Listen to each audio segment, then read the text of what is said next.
Hello, and welcome to this episode of the Mama Jack podcast. This episode, I will be continuing to talk about my postpartum depression, this time with my daughter, which was my second child. I, cons- I consider it a continuation because it really didn't stop from the pregnancy of my first, which had been 2 years prior to the birth of my daughter. I'm going to start this episode off with another quote from a mother. She reached out to me on Facebook. It says, "After I had my son, my postpartum depression was very severe. I chose to have a tubal ligation after I had him. I regretted it after I came home from the hospital. I went into full-blown uncontrollable crying fits for months. Not only was I sad from that, but I had a 1-year-old at home with a newborn. Some days I would go to the bathroom by myself and take deep breaths. My anxiety got the best of me in those days. I never had a break from the kids, so I was always on edge. Crying was basically the only thing I knew how to do. Some days I didn't even want to get up." So you can hear in that quote all the pain that women go through again. I'm just reiterating, what I've already said in my last podcast. If you didn't hear it, you should go back and listen to it. It gives some facts and stats about baby blues and postpartum depression. I'm not really going to go through that this time. I just want to get right into my story about my daughter. So, we were in California and we had decided that it wasn't for us anymore. It was getting too expensive. COVID was still going. We wanted a more family oriented city to live in. So my husband, he is a first AC, which is part of the camera department on set. So we had to go to a place that was film heavy. So we chose Atlanta. Okay. As soon as we made this choice, we found out that my mother had another diagnosis of breast cancer. It was stage 4. We had our apartment till May, but I really wanted to get out there to help her. So she was in Pittsburgh. So I made a pit stop to Pittsburgh. We moved a lot of our stuff there. We flew across the country, and I found out I was pregnant a couple weeks before. So, as you can imagine, this is a lot of stress moving across the country, finding out my mother had stage 4 cancer, finding out I was having another baby, and I still wasn't out of my funk from before. I thought I was, but as I stayed at my parents' house, I realized very shortly that that was not the case. With my second, my pregnancy was very different. With my first, I was able to do things. I said I was put on bed rest, but that was for a procedure that I had done before I got pregnant. So it wasn't anything that like I was feeling bad or anything. I had a lot of pressure, but the whole pregnancy, I was kind of lucky. I wasn't super sick or anything. With the second, my baby girl, it was hard. Like the nausea was incredible. Like I didn't want to eat anything. Nothing sounded good to me. The only things that actually sounded good were pizza and cake. And when I say the only things, I mean I forced myself to eat everything else. I am also an ACE certified trainer. I specialize in prenatal postpartum, and I wanted to record my journey with that. So I started working out. My friend has this online workout program, and it was going great for about a week. And then as I was working out, I started to pretty much black out and get super dizzy while I was doing it. And I talked to the doctor, and they said, easy on the workout, maybe a little bit of yoga, and do more walking. So that right there took me from, oh, I'm going to record my whole journey and make this special for other moms going through it, to wait, halt. You can't do that. Physically, you're not able to do that this time, which as a parent, you're never in control. It's always the kids, right? You can take your control in little moments, but most of the time, your babies are always in the background, dictating what's happening. So that was a little bit painful for me. But you know what? I took my walks when I could. I continued helping my mother. I had my toddler with me alone a lot because we still had our apartment in LA. So my husband kept flying back for work. And he was packing everything else to move us out. So he had about a month to pack everything, and we put everything in a storage container and we were going to have it shipped. And that was very stressful to not have him there because I felt horrible. I felt very nauseated. I couldn't sleep. My son was going through some type of sleep regression. So I would have to get up every night and sit in his room with him until we fell back to bed because we did the a sleep training, but it wasn't cry it out. It was basically you sit in there with them and then you move closer to the door. So I was getting no sleep while I was pregnant as well, which was super rough. My husband would be in and out of Pennsylvania, but he had to work. We needed money. So he was gone a lot, a lot, a lot. And that whole pregnancy, I never had relief from the nausea. I started very early not being able to breathe that well. I had a lot of pain just all over my body. Probably around my third trimester, I kind of had to stop taking my walks because I was getting a lot of pelvic pain, which could possibly lead into contractions. So I had to be very careful. I did have a lot of people around me to help to get me out. But with that, my son was a COVID toddler, as we say, because he wasn't born during COVID, but COVID hit when he would have been able to start all the mommy and me classes and, have all of his socialization. So he was meeting with my nephew a lot who went to daycare. And of course, kids have germs. So he was picking up everything. So, on top of being pregnant and feeling like crap and taking care of my mother, I was taking care of my sick kid. He got, RSV, he got hand, foot, mouth, he got all the stuff. He was sick probably once a month, which I know now is a blessing because he started preschool. So I definitely know now that was a blessing to only be once a month. But it was pretty hard for me. So finally, my husband gets back and I am 37 weeks pregnant. That week went by and, I had a lot of depression through that pregnancy. It was very tough for me waking up every night with my son, dealing with his tantrums. He was just turning 2. So there was a lot, a lot. And even from his dad being there and gone, they say that kids take that a lot harder. So there were more tantrums from that. I, was already having the thoughts like, what if this baby just took me out? Like, would I be in a happier place? You know, my husband would get over it. I didn't want to leave my kids with no mother, but it already had started. Like the demons were already getting in there while I was pregnant. And it was very scary. My mom ended up going through her treatment and she was finishing all of that up at 37 weeks and 6 days. I ended up having contractions and I went to the hospital and they sent me home because they were like, yeah, this could, be something or it could, just be whatever. So I was like, what the hell? I went in there because, and this is again TMI, sorry for men or people that, don't like graphic things. I went to the bathroom that morning and like blood poured out of me. And I was like, whoa, this is like, I've heard of like mucus plugs being released, but this felt like a lot more. And so that's why I went to the hospital. I ended up going home because I was being stubborn. I was like, I'm not going to sit in here all day.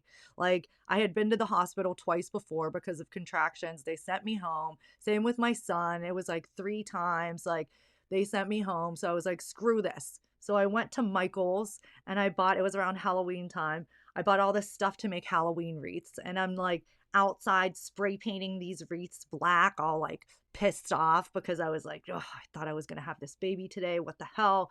And my contractions just kept getting worse. My dad was like, are you okay? Because I would have to bend over and be like, whoo, wow. Yeah, that was real.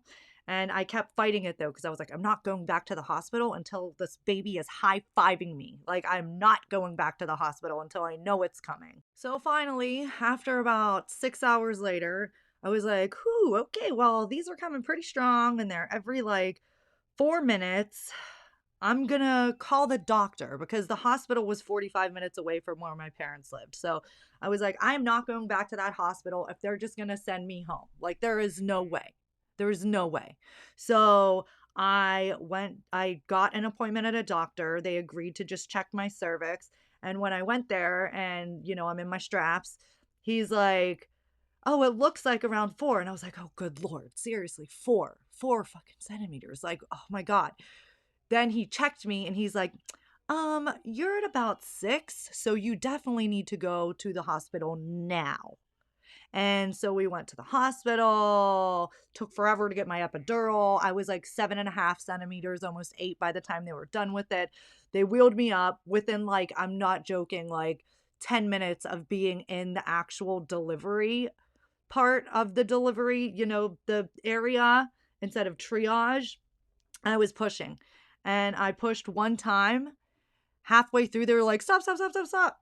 And then I pushed and she was out. It was like the craziest thing ever. She came very quick. So, of course, you have your new baby. She's so precious. Like, my husband stayed with me the first night. The second night, he wanted to be at home with my son to have like his last little time with him because he was traveling so much and he hadn't had the time to see him.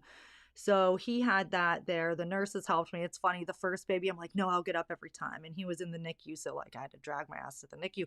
This time, second night, I'm like, I'm just gonna pump. If you guys could just like take care of her the whole night and I'll call you when I awake in the morning. So they did that and they were very, very sweet about it. And I got to go home with my baby girl, I believe the day after, because I had her at night. So I was there for 2 nights. So yeah, actually, the day after I was there alone, I got to go home. And when I went home, there was a little tiff. And that was my first rage, I remember. I freaked out. I threw a whole plate of food. My toddler at the time started crying, saying, Mommy, I felt horrible. Like, what the hell is going on? But again, hormonal. I just had a baby. That's what I'm thinking in my head. Oh, it's hormonal. I just had a baby. Whatever. So days are going on. I'm pumping every 2 hours. I'm like getting my milk supply in. We go to have our checkup. It's like, what, 3 or 4 days after you have the baby. My husband got food poisoning. So he could not go with me. He had to stay home. He was very sick. That was nerve wracking because I hadn't had sleep. I was like, oh my God, how am I even going to drive there? I feel like a zombie. I didn't sleep my whole pregnancy. I haven't slept since she's been here because I've been pumping every 3 hours. But I made it and she was good. Okay. Go along, go along. I was having, of course, all the normal things. This time I didn't get a lot of the stuff that I had with my first. I actually did feel, happier in times than I'd have bad times. But 2 weeks into, my daughter was 2 weeks old, 2 weeks into having her, we had a family member come over. And a couple days later, my husband got sick. And he was like, I have this COVID test just to be safe. I'm going to take it. He had been feeding Harlow the whole time and it came up positive. So at the time is when they said lock people away. So we locked my husband in a room by himself for 10 days. Ended up my toddler had it too. I was wearing a mask around my daughter day in and day out, sleeping in it, trying to keep her safe in case I got it, even though my toddler was around her. You can't really control toddlers. So luckily, and I say luckily because I believe it was lucky, I was one of the first mamas that got the COVID vaccine when it came out. And I know there's a lot of controversy around that. Honestly, I'm not here to debate that. Everybody needs to make their own decision for themselves. But for me, because my mom was sick with stage 4 cancer and I was pregnant and my 2-year-old was around, all these other kids now, I felt like that was the best thing to help me in my situation and my family situation. So, out of the grace of God or whoever is up there looking out for us, we did not get COVID. Me and my daughter were negative the whole time. I thank the vaccine because it was in her, it was in me. Just a little, tidbit about that. She's completely fine. There's nothing weird that happened to her after getting the vaccine. It was all great, but we will go over that in another episode. Like I said, I'm not here to debate vaccines. You do what's best for your family. That's what I believe on that right now. But so we got over COVID. Okay. My husband got over it. My son got over it. It was Halloween. My birthday was the next weekend. So we were like, okay, we're going to move down to Georgia. I believe it was the week after my birthday, if I remember correctly. And so we did the trip. I got up pumping and pumping all night. So I was on like 4 hours of sleep. I think it took us 15 hours to get down there. And holy crap. Like, my kids were angels. I don't know how that happened, but thank goodness they were angels the whole way. But it was a long trip. So we get down here and, we're new to the area. We're getting set up. My husband picked up a couple jobs here and there, but it was not moving quick. Okay. So finances were really scary for a long time. He was depressed. So that was making me depressed. And I was waking up with the baby and then he'd wake up with the baby. And we kind of had a laugh because every time like one of us would wake up with the baby, we would like stare directly into the monitor and like flip it off and be like all pissed off. But like we knew we had to do it. But for some reason, both of us, that was our way of like getting our aggression out, I guess. So that happened, but whatever. I tricked myself because I had a lot of good moments.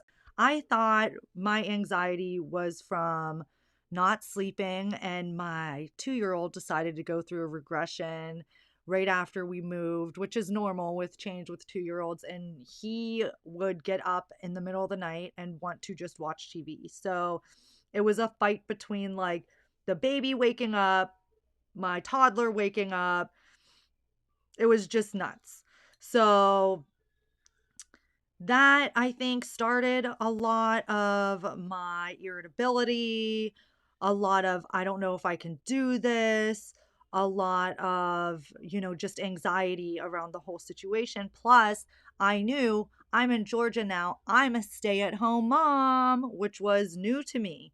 I was at home with my son a lot because I only work 2 days a week, but completely giving up my career in Georgia was something very new to me and I didn't know how to handle it. But I was like, yes, I'm going to be a stay at home mom. Like, this is me now. Love your children, do everything for them.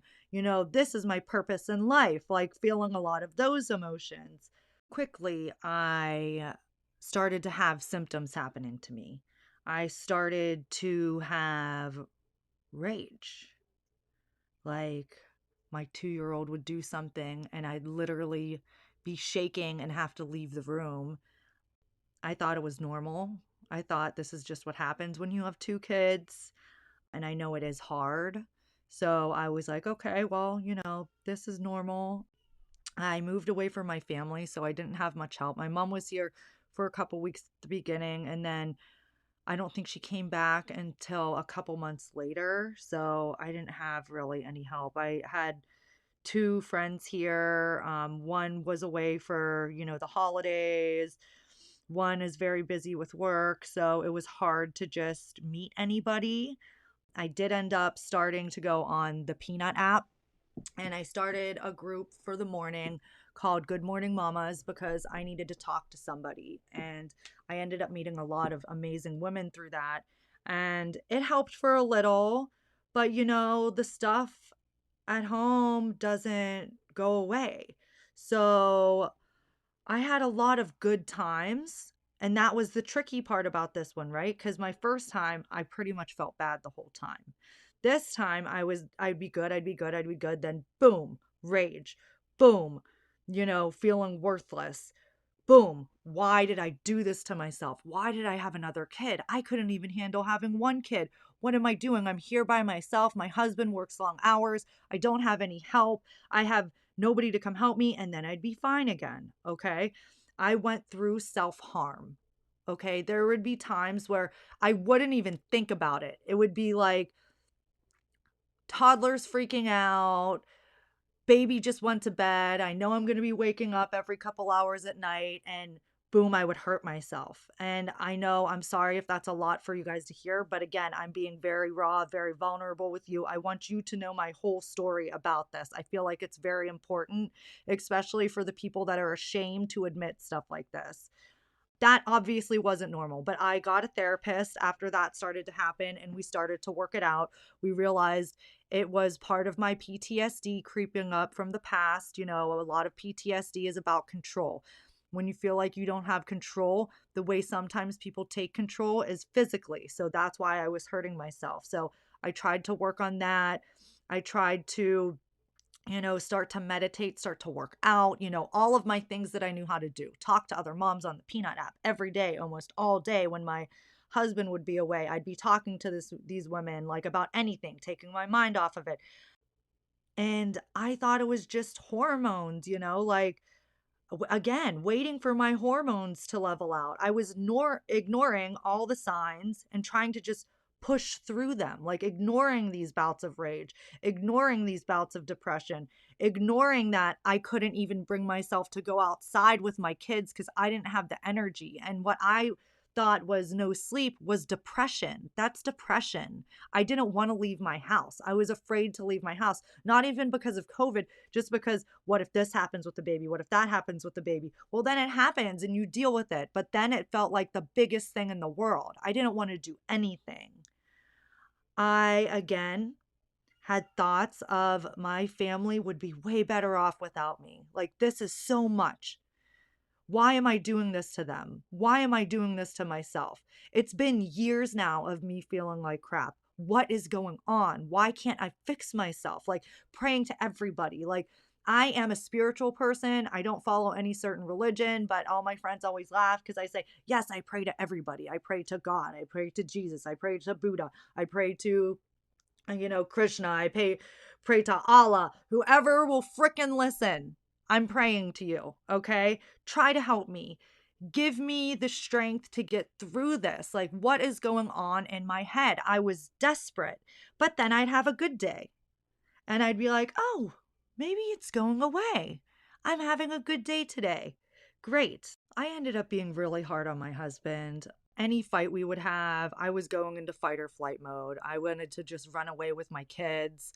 I felt like I wasn't safe. He never did anything that made me feel unsafe. He literally never did anything that made me feel unsafe. But my first instinct was always to run, which, again, through my therapy and through my psychologist, I have learned is a trauma response. So I had all these things that had happened to me in my life, past traumas, PTSD, depression, anxiety before I had children, and they're all coming back up now, like all coming back up like rapid fire. And I was ignoring them. I would suppress them.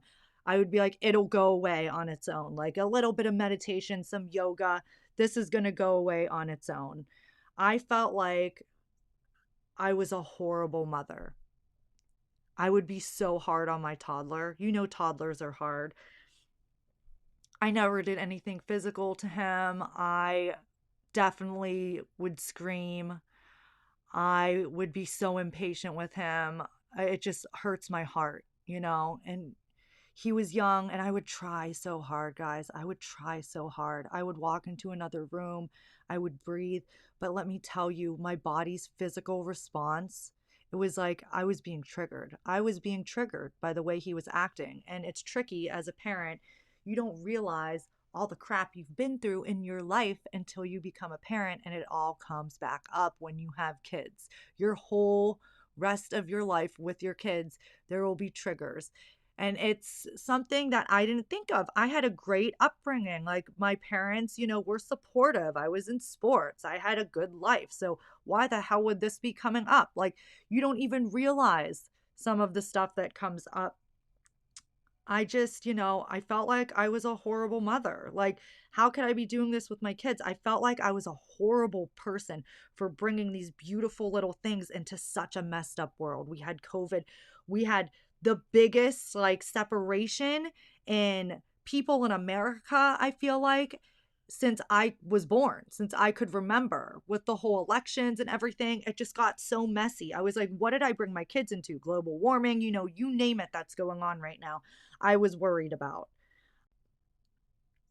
I never took me time. I never took me time. What I thought was me time, going to the grocery store once a month by myself, maybe sitting in my room for 5 minutes, taking a shower, that is not me time. That is not me time. And I learned that real quick. Okay. I would try to just push through my triggers. I was thinking about, what would make me trigger back to my childhood, back to anything. I just told myself, Jackie, this is lack of control. This is your PTSD. It ran much deeper than that, though. And again, like I said, I keep saying things would get better and then they would get worse. But you know what? I felt lost. I felt so lost in myself and I didn't even realize it. I told myself, you're a stay at home mom now. You need to love your kids. Why wasn't I loving them? I loved them, but why didn't I appreciate every second with them? Why didn't I want to be around them 24/7? Why, when my husband got home, did I want to run? And I never did run. That was the problem. I still stayed. I still did everything. I didn't ask for all the help I could ask for. And it ended up exploding, guys. I broke. I ended up having a major mental breakdown, and that is for the next episode to talk about. I will go through, everything leading up to it again. I'll go deeper into what my triggers were and why it happened.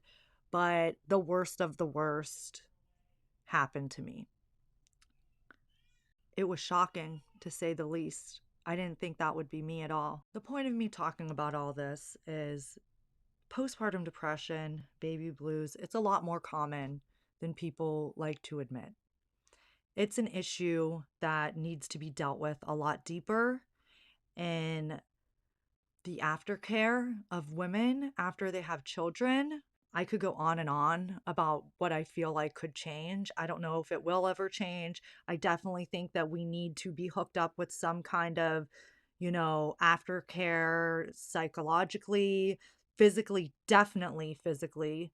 There needs to be physical therapy for us. I mean, come on now. Our body changes so much in such a little bit of time. Like, why isn't there more help for moms? I went to both times. I filled out all those little papers at the doctor's. I checked every box. Oh, you're okay, honey. You're okay. Yes. Are you sure you're feeling okay? And then you get scared. You don't want to tell people what's really going on.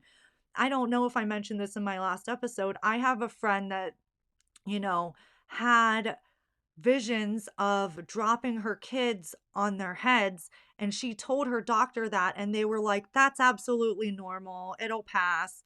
Like, are you kidding me?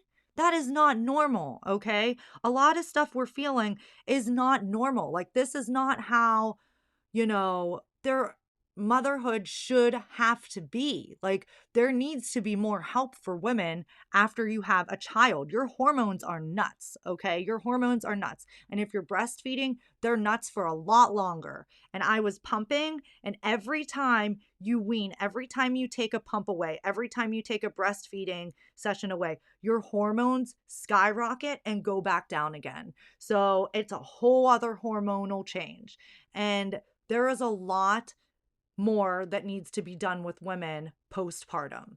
Absolutely. I'm getting mad about it because I hear about it from all of these moms. All of these moms have reached out to me. I've talked to so many moms on Peanut about it, and it's just heartbreaking. And all I can do is be there for you guys. If you're listening to this and you're going through this, again, you are not alone. You are not alone. You are not alone. I am here to be a listening ear. I am going to hook up my email address to this. Find me on TikTok. It's the Mama Jack, spelled exactly like my podcast. Find me anywhere you can. Find me on Peanut. I do Good Morning Mamas most time, most days in the morning. I am here to talk to you. I am here to listen to you vent. I am here to hear that, people didn't believe you, that people didn't take it seriously, that people ignored you, that people made you feel bad about feeling depressed. People made you feel like it was your fault. I had people, I was crying for help basically on the internet. I would write things and people would be like, "What's wrong with Jackie?" There was one person that was like, "She's embarrassing the family." They didn't think maybe there's something wrong and she needs help. They went to, "She's embarrassing the family." People just don't know how to respond to this. It's hard enough when you have depression and anxiety. And when it's postpartum, why aren't you happy? You have this beautiful little baby. Yes. And that makes me feel more guilty that you're telling me I should be happy right now. Don't you think we want to be happy? Don't you think we want to be there for our kids 24/7? Don't you think we want to be all bright eyed and bushy tailed all the time? But that's not reality. That's not reality. Maybe for some people it is, but for a lot of women, it's not. And that is completely okay. You need to find help in whatever way makes you comfortable. If that means talking to somebody that understands, if that means therapy, and believe me, you're going to go through a couple therapists before you find the right one that will help you in the way that you need to be helped. There is somebody that is in your life that can be there for you. And you know what? If you don't have that somebody, come find me, please, because I will be that person for you. And I promise you that. I hope everybody got something out of this podcast. I know I got worked up because it works me up, you know? It's very sad that a lot of women have to go through this and a lot of women feel like they have to hide it and a lot of women are even shamed for it. And it's a part of the process that a lot of us go through. Like I said, 3 million diagnoses a year, 3 million. And that's diagnosis. That's not the people hiding it. That's not the people thinking it's not there. That's not the people hurting really bad that don't want to go to the doctor, that are afraid to tell a doctor because what if they call CPS? Like that was one of my biggest fears at first. Like I'm telling them I'm depressed. I don't know if I can handle this. Like what can I do about it? Are they going to take my baby? Like it's scary. It's very scary. And again, you are not alone, okay? And I'm sending love to you. I'm sending love to the people listening to this that know somebody with postpartum depression or thinks that, their significant other might be going through this. Share this with them and let them know they're not alone. Please just support them as best as you can. The next episode I will be putting out is all about my mental breakdown, what led me through there, what happened in my life to get there, a little bit of my healing process, but I will probably have to do a whole other episode on that too if you guys are interested. If you're liking my content, please subscribe here. Donations are always welcome. I am a stay-at-home mother. I'm doing this out of love for you guys and the hope that I can help somebody out there listening. I can't wait for you guys to hear the next journey. And thank you so much for listening. I'll see you next time.